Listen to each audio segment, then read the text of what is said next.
무엇보다도 성경이 가르치는 바 두려움에 대한 내용은 또 이것과 다릅니다. 성경은 우리에게 두려움을 이기는 방법이 다른 데 있는 것을 오늘 말씀을 해줍니다. 자, 여러분 오늘의 본문 상황을 한번 보십시오. 너무 잘 아는 내용이실 텐데 여러분 실제로 지금 이스라엘 백성들은 무시무시한 상황 가운데 있습니다. 자, 이스라엘이라고 하는 나라와 블레셋이라고 하는 나라가 골짜기를 사이에 두고서 지금 대치해 있습니다. 그 나라와 나라가 지금 전쟁하는 중에 있는 거죠. 대치해 있으면서 전쟁하기도 하고 대치해 있고 그런 상황 가운데 있습니다. 오늘 성경의 주인공인 다윗의 형들 첫째, 둘째, 셋째 형이 지금 전쟁터에 나가 있습니다. 여러분 이것만 해도 사실은 얼마나 위험하고 두려운 상황인지 알 수 있을 겁니다.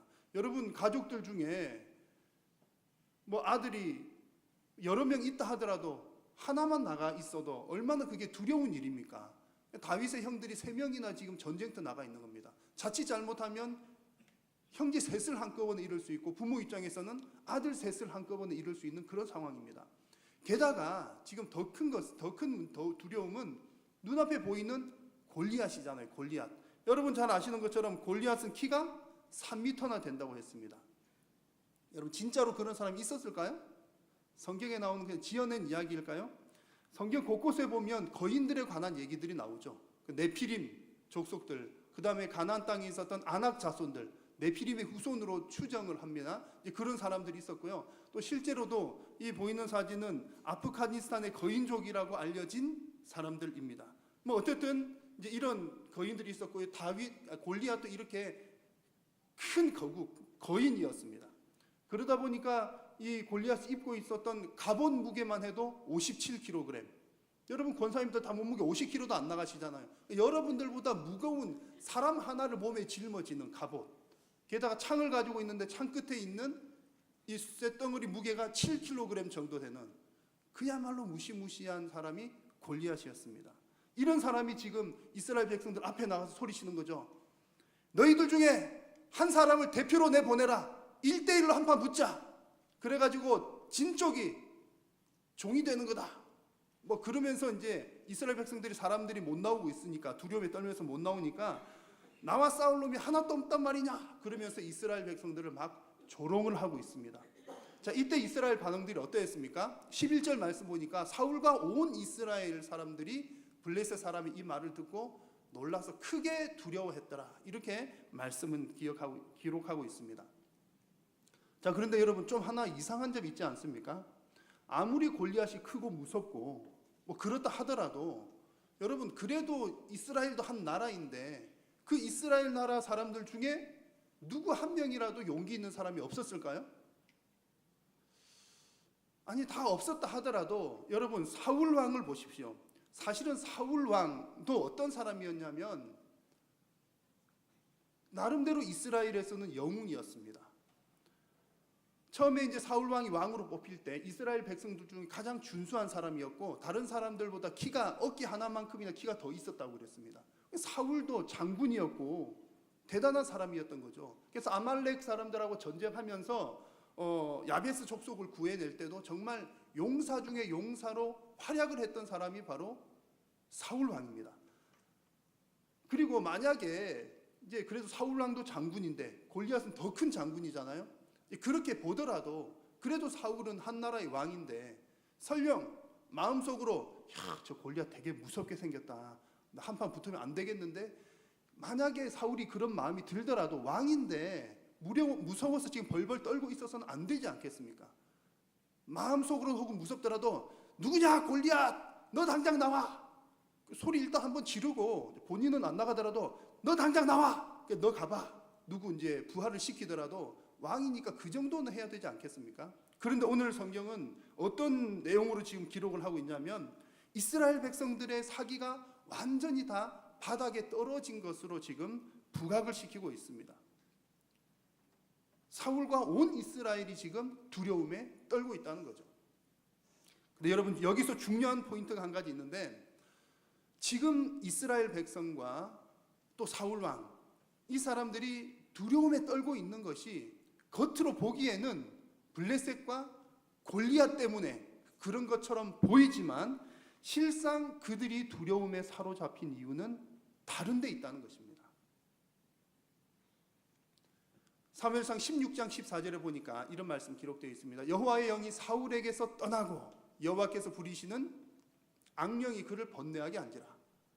오늘 지금 사무엘상 17장을 보는데 16장에서 어떤 일이 있었냐면 하나님의 영이 사울에게서 떠나는 사건이 있었습니다. 여러분, 지금 사울과 이스라엘이 큰 두려움에 빠져 있는 진짜 이유는 뭐냐 하면 눈앞에 보이는 골리앗 때문이 아니라 하나님의 영이 사울에게서 떠났기 때문에 그들은 지금 큰 두려움에 빠져 있는 겁니다. 여러분, 이스라엘이라고 하는 나라가 어떤 나라인지 아시지 않습니까? 이스라엘은 하나님의 나라입니다. 하나님의 백성입니다. 그래서 원래 이스라엘은 나라는 작은 나라이지만 하나님께서 그들과 함께 하시기 때문에 큰 나라들도 무찌르면서 지내가는 그런 중에 있는 나라입니다. 그런데 지금 그 나라 사람들이, 왕과 백성들이 두려움에 떨고 있다는 것은 그 이유가 다른 데 있는 것이 아니라 하나님께서 함께 하시지 않기 때문이라는 사실입니다. 그 증거가 또 있는데요, 다윗을 통해서 그 증거가 나타납니다. 사울과 온 백성들이 두려움에 벌벌 떨고 있을 때 유독 두려워하지 않는 한 사람이 있었으니 그가 누구입니까? 바로 다윗입니다. 17장 32절에 보니까 다윗이 사울에게 말하되 그로 말미암아 골리앗 저 사람 때문에 낙담하지 마십시오. 주의 종이 가서 저 블레셋 사람과 싸우겠습니다. 이렇게 지금 다윗이 자신만만하게 이야기를 합니다. 여러분, 다윗이 무슨 배짱으로 저 골리앗과 나가서 싸우겠다고 지금 말하고 있을까요? 본래 다윗이 워낙 믿음이 좋고 워낙 용감해서 그럴까요? 여러분, 다윗이 용감한 이유는 그가 본래 용감하거나 본래 믿음이 좋아서가 아니라 하나님의 영이 그와 함께 하셨기 때문입니다.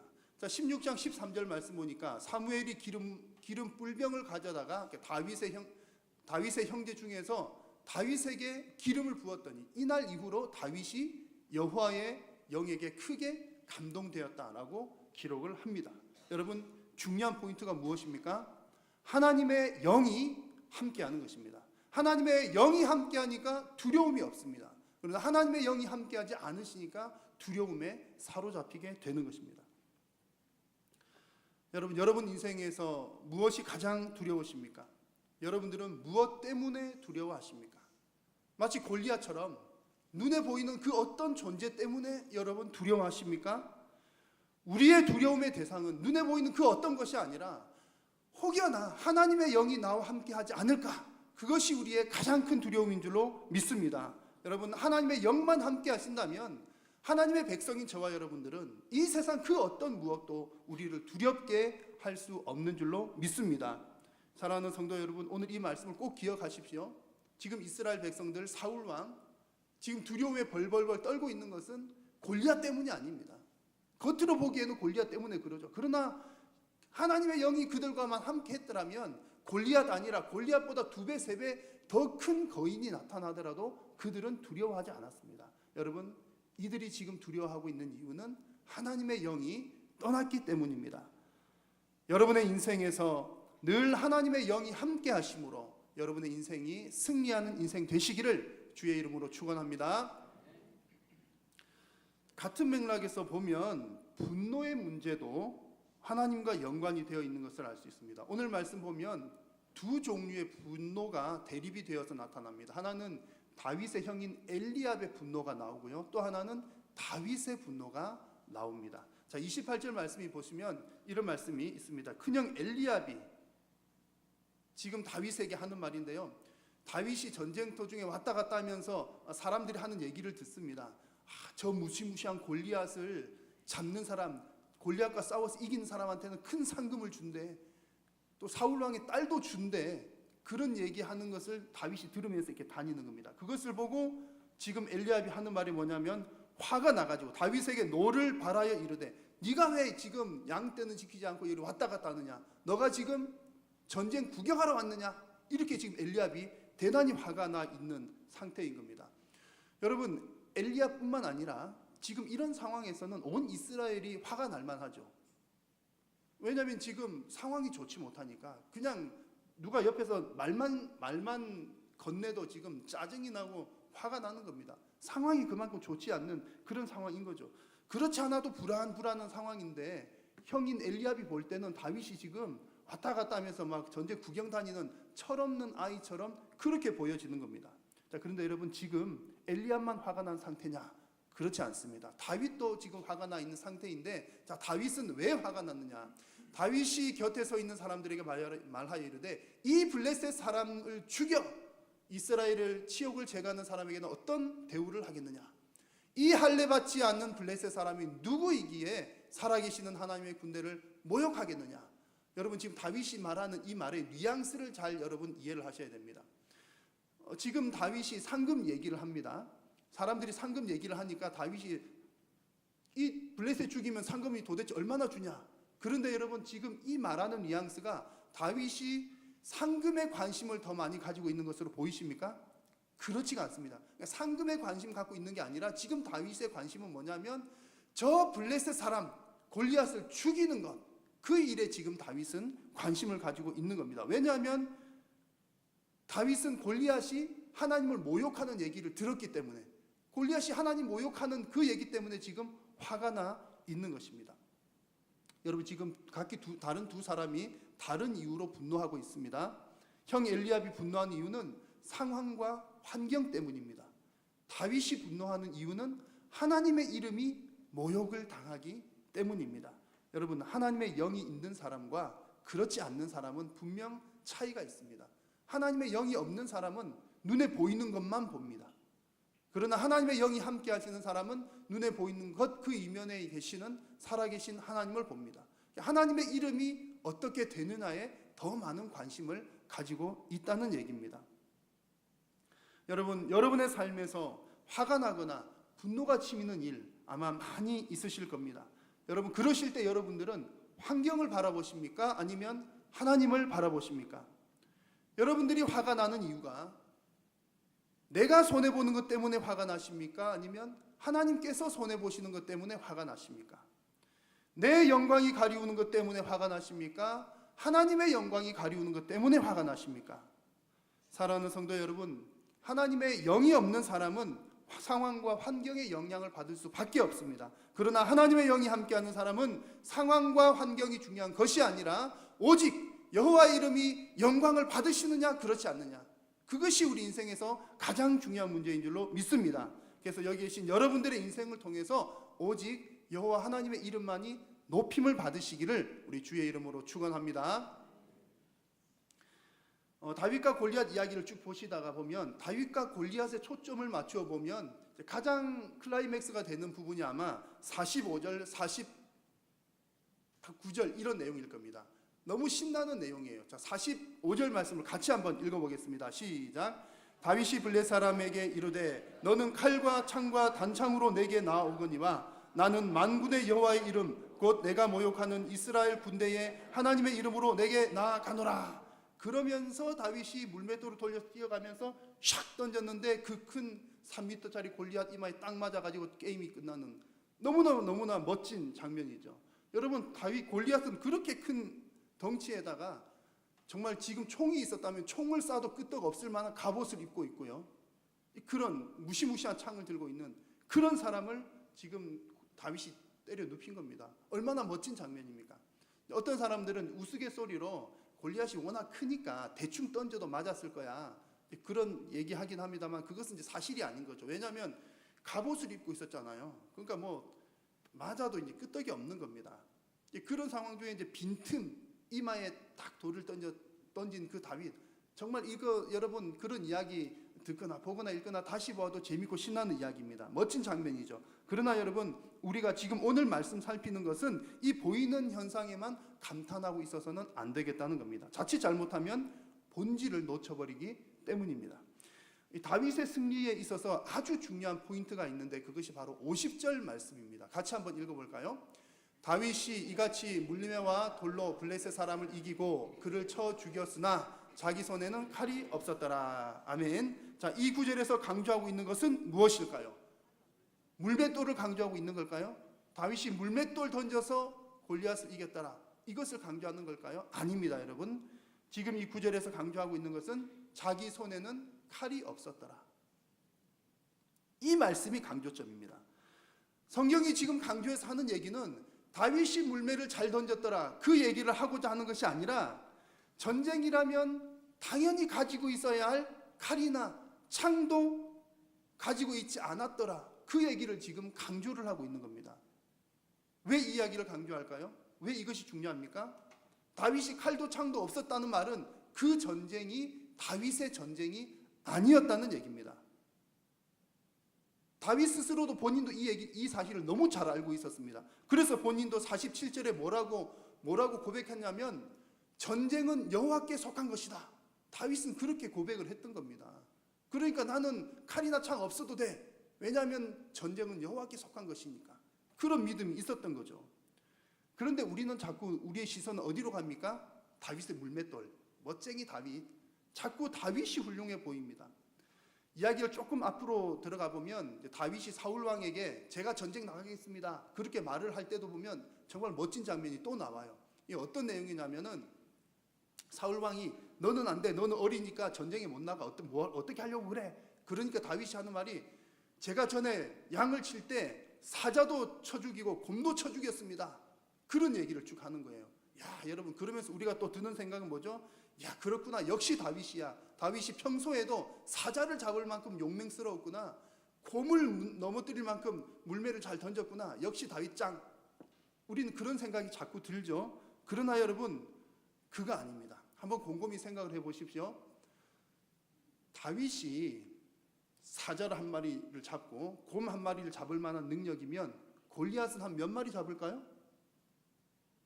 적어도 한 서너 마리는 잡지 않을까요? 그러니까 그렇게 비교를 해서는 안 된다는 거예요. 아, 다윗이 평소 때도 사자도 잡고 곰도 잡을 만한 용맹스러운 사람이니까 골리앗을 이겼구나. 그게 아니란 얘기입니다. 다윗이 사자 한 마리 잡았으면 골리앗은 적어도 서너 마리는 잡았을 겁니다. 여러분, 강조해서 말씀드리는 것은 무엇이냐면 지금 다윗이 골리앗을 이긴 것은 전적인 하나님의 은혜라는 이야기입니다. 믿으십니까? 다윗 본인은 그걸 너무나 잘 알고 있었어요. 그래서 지금 사울 왕에게 가가지고 자기가 이제 사자도 잡고 곰 잡았다는 얘기할 때도 어떤 뉘앙스로 얘기를 했냐면, 자, 다윗이 이르되 여호와께서 나를 사자의 발톱과 곰의 발톱에서 건져내셨은즉, 그러니까 사울한테 가가지고 나 사자도 잡아봤어요, 곰도 잡아봤어요 하는 이야기가 내가 용맹스럽습니다 그 얘기를 한 것이 아니라, 내가 양을 칠 때 사자가 나타나도 하나님께서 도와주셨고 곰이 나타나도 하나님께서 도와주셨으니 지금 저 골리앗, 하나님의 이름을 모욕하는 저 골리앗도 하나님께서 도와주실 것이니 제가 나가서 저 골리앗 잡겠습니다. 지금 다윗이 그렇게 고백을 하는 겁니다. 근데 여러분, 우리는 자꾸 여러분 성경 보니까 그렇잖아요. 다윗 스스로가 나는 아니야 그 얘기하는 겁니다. 내가 사자 잡은 거 아니야, 내가 곰 잡은 거 아니야, 내가 골리앗 잡은 거 아니야. 지금 다윗은 계속 그렇게 얘기하는데 우리는 자꾸 야, 다윗 짱, 다윗 훌륭해, 자꾸 그런 생각이 듭니다. 왜 그럴까요? 왜 그러냐면 우리는 이 다윗의 이야기를 통해서 나를 거기 이제 투영을 시키고 대리만족을 얻는 거죠. 나도 다윗처럼 훌륭한 믿음의 사람이 되고 싶다. 뭐 나쁜 마음으로 하는 것은 아닙니다만, 나도 다윗처럼 영웅이 되고 싶다. 나도 다윗과 같은 훌륭한 사람이 되고 싶다. 여러분, 그런 마음이 우리 속에 자꾸 생겨나기 때문에 다윗짱, 나도 다윗처럼 되고 싶어. 그러나 여러분, 오늘 말씀을 기억하십시오. 무엇 때문에 두려워하고 무엇 때문에 분노합니까? 하나님을 바라보지 않기 때문입니다.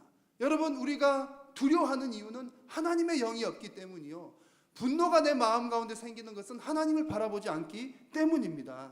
그래서 여러분, 하나님께서 우리에게 원하시는 것은 뭐냐면 너희들이 대단한 사람, 다윗과 같이 영웅과 같은 그런 사람이 되기를 원하는 것이 아니라 오직 우리는 하나님만 바라보고 우리가 이 땅 가운데 살아가는 동안 접하는 모든 전쟁들이 오직 하나님께 속한 것임을 인정하라.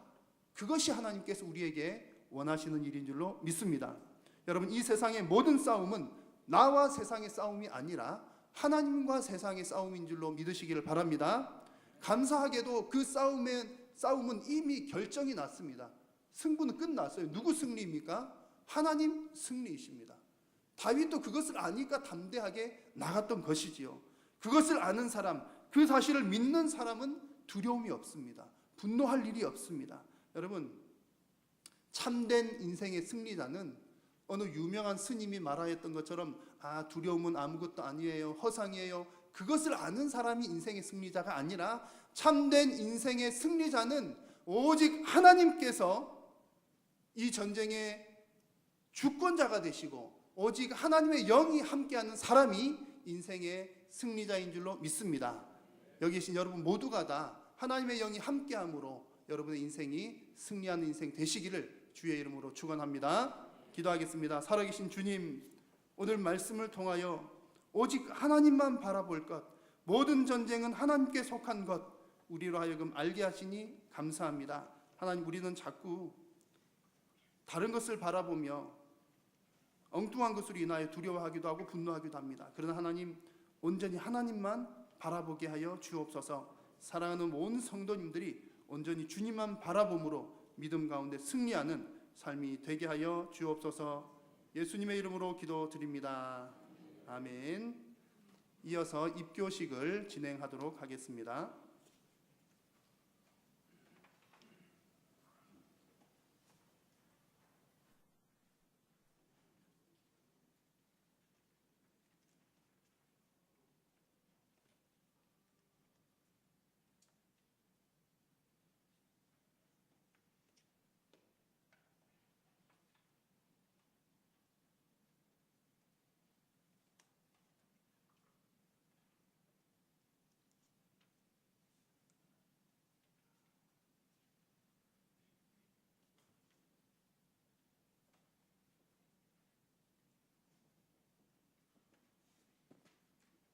오늘 2부 시간에는 입교자 4명에 관한 순서만 진행을 하도록 하겠습니다. 이 시간 입교 받으시는 분들의 이름을 호명하겠습니다. 자리에서 큰 소리로 대답하시면서 일어나 주시기 바랍니다. 이서연 씨, 이재윤 씨, 조은준 씨, 황상무 씨. 이제 여러분들은 하나님 앞과 여러 성도들 앞에서 서약을 하겠는데 오른손을 드시고 목사님께서 질문하실 때 예로 대답해 주시기 바랍니다. 여러분은 창조주신 성부 하나님과 우리를 구원하신 성자 예수님과 우리를 감화하신 성령 하나님을 믿습니까? 여러분은 죄악을 온전히 버리고 성령을 의지하며 진리의 말씀 순종하기로 서약합니까? 여러분은 교회의 의무와 권리를 바르게 행하며 교회의 관할과 진리에 복종하고 교회의 덕을 세우는 힘쓰기로 서약하십니까? 여러분은 하나님 말씀 힘써 배우고 전파하고 가르치시겠습니까? 다 같이 한번 기도하겠습니다. 사랑하시는 하나님 아버지, 저들의 입교인 되는 서약을 했습니다. 이제 예수님을 따르며 세상을 이기는 승리자가 되는 축복을 주시옵소서. 저들의 몸에 건강을 주시고 마음에는 지혜를 주시며 저들의 가정에 평안의 복을 누리게 하옵소서. 저들의 복을 받음으로 하나님 영광이 되고 가정과 교회 나라의 유익이 그렇게 저는 복된 사람들을 원하니 축복해 주시기를 원합니다. 예수님의 이름으로 기도하옵나이다. 아멘. 아멘. 이제 공포하겠습니다. 서약하신 여러분들은 하나님 앞과 성도 앞에서 잘 서약하였기 때문에 지금 서약한 이서연,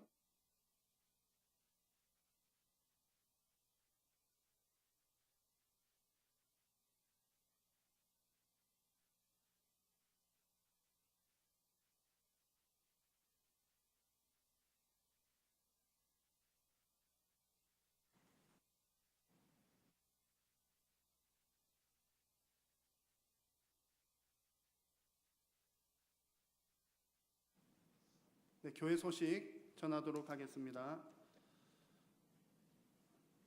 오늘 우리 입교 받으신 우리 학생 4분 진심으로 축하드리고요. 우리 온 성도들께서도 우리 이 자녀들이 믿음 가운데 잘 자랄 수 있도록 계속해서 기도해 주시고 관심을 가져 주시기를 바랍니다. 다음 주일에는 성찬식 있는 것 기도해 주시고 기도로 잘 준비하셔서 은혜의 시간 되시기 바랍니다. 제13차 다니엘 기도회가 9월 11일부터 우리 주보에는 10월 1일 주일까지라고 되어 있는데 하루 앞당겨서 9월 30일인 토요일까지 진행하는 걸로 하겠습니다. 실제로 이제 주일에 시상식을 하고 통계를 내야 되는데 주일 아침까지 하니까 이제 통계에 좀 어려움이 있기도 하고요. 또 연휴가 길어서 우리 하루라도 또 성도님들 혹 출타하시는 분들 또 배려하는 차원에서 하루 정도 줄여서 토요일까지 진행하는 것 여러분 기억해 주시기 바랍니다. 해당 기도회 기간 동안에는 일부 예배만 5시에 본당에서 진행하는 것 기억을 해주시고 기도로도 여러분 준비하시기 바라고요. 또 많이들 참여하셔서 또 우리 올해 하반기를 은혜 가운데 잘 진행할 수 있기를 바랍니다.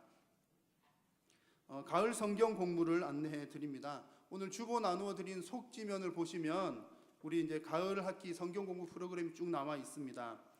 우리 성도님들 이제 말씀을 배우고 싶으실 텐데 시간이 안 맞거나 여건이 안 되는 분들이 많으셨습니다. 그래서 우리 교육자들이 총 출동을 해서 이제 주일에도 하고 평일에도 하고 또 직장인들 또 고려해서 이제 저녁 시간에도 성경 공부판을 개설했습니다. 자세한 내용은 잘 살펴보시고요. 혹 내가 이 시간에 이 공부하면 참 좋겠다 싶은 분들은 우리 담당 교역자에게 문의도 해주시고 신청해 주시면 좋겠습니다.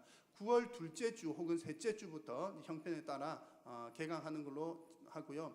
8주에서 12주 정도, 그래서 가을 한 학기 동안 진행을 할 예정입니다.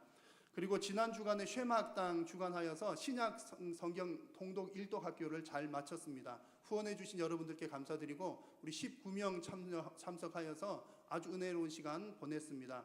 참석하신 모든 분들께서 한결같이 하시는 말씀이 이런 기회가 자주 있었으면 좋겠다, 그런 얘기를 합니다. 그래서 우리가 성경 공부 프로그램 이 난해는 없지만 봄 가을로는 이제 8주에서 12주 코스로 이제 과목을 개설을 하고요. 많이 더울 때, 더운 여름에 또 아주 추운 겨울에 한 이틀 정도씩 해서 성경 통독 학교를 개설을 할 예정입니다. 그렇게 되면 이제 하루를 온전히 하게 되면 신약을 통독을 하거든요. 구약은 한 3일이 걸립니다. 그러면 이제 여름 또 추운 겨울, 여름에는 시원하게 또 겨울에는 따뜻하게 군고구마 구워가면서 이렇게 성경 통독 참석하시면 이제 그 기간 동안에 성경 통독을 일독을 하는 기회가 주어지게 됩니다. 여러분 많이 기도해 주시고 또 많은 관심 가져주시기 바랍니다. 2017년 하반기 우리 장학생 모집 공고가 1층과 2층 게시판에 게시되어 있습니다. 봄 학기 때 했던 것과 비슷한 내용입니다만 약간 차이가 있는 부분도 있습니다. 게시판을 참고하셔서 각 부서별로 신청을 해 주시면 되겠습니다. 여러분 한 가지 또 광고가 있습니다. 오계강 목사, 위임 목사 청빙을 위한 서명을 여러분들께서 이제 세례받은 입교인들께서는 해 주셔야지 제가 이제 나중에 담임 목사님이 되는 겁니다. 여러분 잘 부탁드리고요. 우리가 이제 봄에 공동의회 투표는 하였습니다만 아직 청빙 절차가 다 끝난 것이 아닙니다.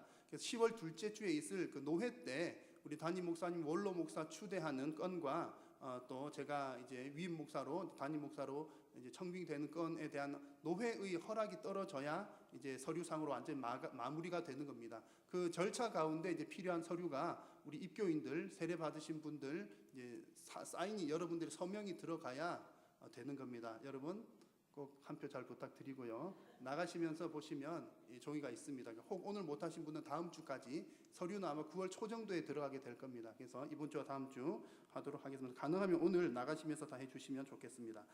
장례 소식입니다. 사교구 22여전도의 김세영 집사님 부친께서 지난 주간 소천하셨습니다. 또 많이 위로해 주시기 바랍니다.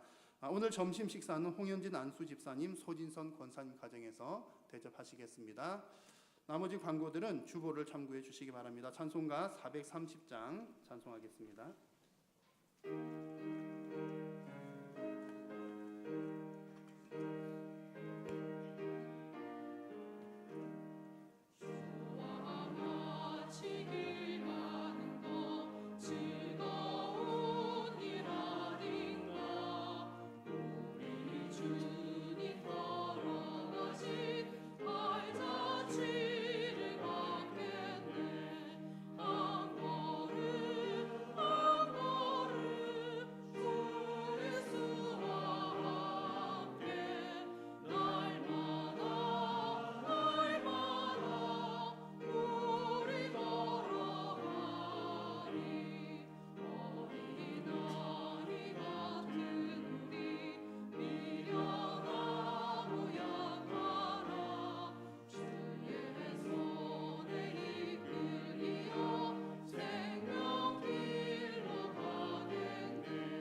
영원하신 참 좋으신 우리 하나님 아버지 은혜를 너무나 감사합니다.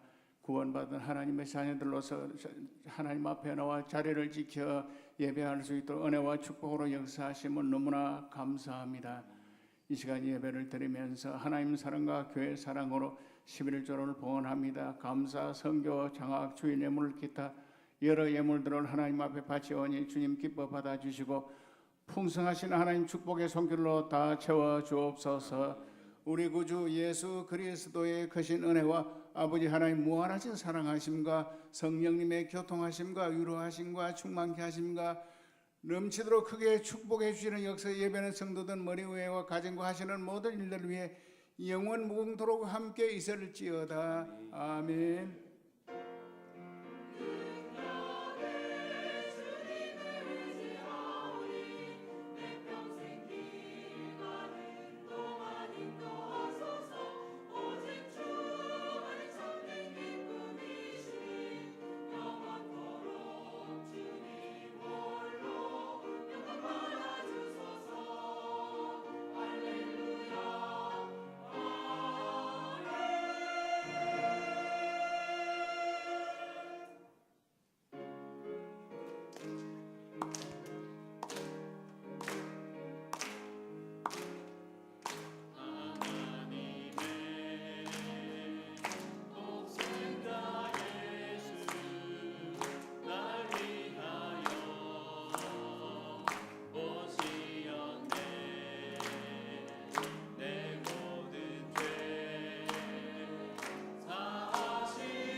예배를 마쳤습니다. 한 주간도 주 안에서 평안하시길 바랍니다.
야유한다고 이렇게 재정 이거 좀 보고 드릴게요. 2월금에 170만